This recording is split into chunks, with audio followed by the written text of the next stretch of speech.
अलमट्टी धरणाची उंची वाढवण्याच्या निर्णयाविरोधात रविवारी 18 मे रोजी अंकली नाक्यावर चक्काजाम आंदोलन करण्यात आलं. या आंदोलनानंतर मुंबईत मंत्रालयात उद्या 21 मे रोजी बैठक घेण्याचं आश्वासन देण्यात आलं होतं. सरकारकडून मिळालेल्या या आश्वासनानंतर अंकली नाक्याजवळ करण्यात आलेलं चक्काजाम आंदोलन मागं घेण्यात आलं.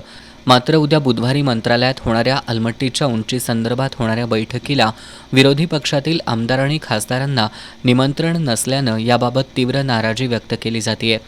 उद्याच्या बैठकीसाठी सर्वपक्षीय प्रतिनिधी, संघर्ष समितीसह इतर संघटनांच्या प्रतिनिधींनाही सरकारनं बोलावणं अपेक्षित होतं.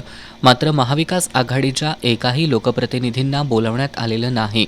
हजारो लोकांच्या भावना, आगतिकता आणि संघर्ष सरकारला केवळ पक्षीय रंगातून दिसत असतील तर ही लोकशाहीची शोकांतिका आहे, अशा शब्दात आमदार सतेज पाटील यांनी आपली नाराजी व्यक्त केली आहे.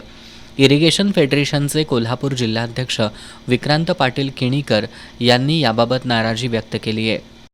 निमंत्रित आमदार खासदारांची यादी काल रात्री प्रसिद्ध झाली आणि त्या यादीमध्ये फक्त सत्ताधारी आमदार आणि खासदार यांचीच नावे आहेत.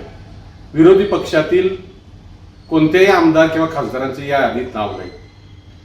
खरे पाहता हे आंदोलन एका संवेदनशील विषयावर झालेलं आहे.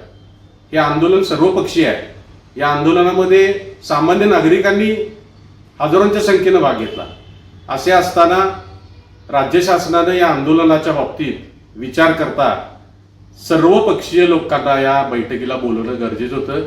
त्यामध्ये सत्ताधारी किंवा विरोधी गट असा विचार करायला नको पाहिजे होता. त्यामुळं या आंदोलनाबाबतीत सरकारनं जे निमंत्रितांचे पत्र काढले आहे त्याचा आम्ही निषेध करतो. अलमट्टीच्या उंचीविरोधात तेलंगणा सरकारनं सर्वोच्च न्यायालयात स्थगिती घेतली आहे. मात्र महाराष्ट्र सरकारनं याबाबत न्यायालयात कोणतीही याचिका दाखल केलेली नाही.